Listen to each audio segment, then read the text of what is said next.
How appropriate that in the 200th anniversary of the birth of Charles Darwin, I should be standing here in front of the Eden Domes, itself a monument to high technological achievement, talking about why it is important that everybody in the world gets behind CNC. I don't say things like this lightly. I'm not really one for hyperbole or kind of strange religious motivations. Why it is important is that my whole life experience has taught me that things that have proportionality to them, that have melody to them, that are profoundly simple, usually have something right going for them. And secondly, that you can judge an idea by the quality of the enemies you get for it. And there have been some really profound enemies for CNC, which are based on an understanding that perhaps there is something of the night about it. It's not properly scientific.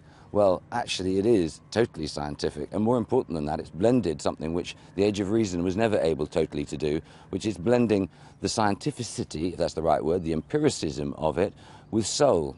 The quite obvious rightness of a system which apportions to every person on Earth a carbon contract, which is theirs to dispose of over a period of time to create a parity which enables us to live one with another in a way that enables us to actually be connected to the Earth itself, in terms of making us live with the grain of nature, not apart from the grain of nature. I have yet to hear anyone provide an argument that makes it ethically unsound, however uncomfortable they may feel about it. I've yet to find someone to scientifically disprove the work of Aubrey Mayer. All I have heard is male testosterone-led vanity.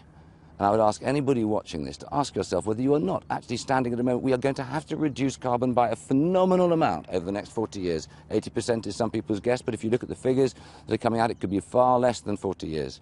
We're going to have tactics in place to deal with it, or else we're not going to be worthy of the name Homo sapiens. What a joke. The wise hominid. Are we? If we're truly wise, we will actually realize the rightness of the mathematics of this, the rightness of the ethics of it, and actually understand that even if it is slightly flawed, which I don't think it is, even if it is, it's so far better than anything else that has been put on our offer that we should actually go with it, simply on the precautionary method, because at least along the path towards it, those little glitches that we need to be ironed out can be. But the first thing is a statement of commitment and conviction that we truly are worthy of the name we gave ourselves.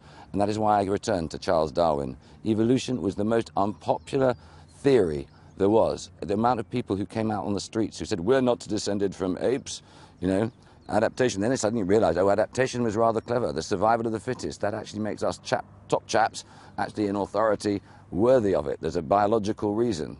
Well, let me tell you, if we can't sort this out, if we can't embrace CNC, the biological reason will have shown why we are redundant. Wake up, support this, be excited, know you're living at a time in history which is about as important, probably, if not more so, than the dawning of the Renaissance.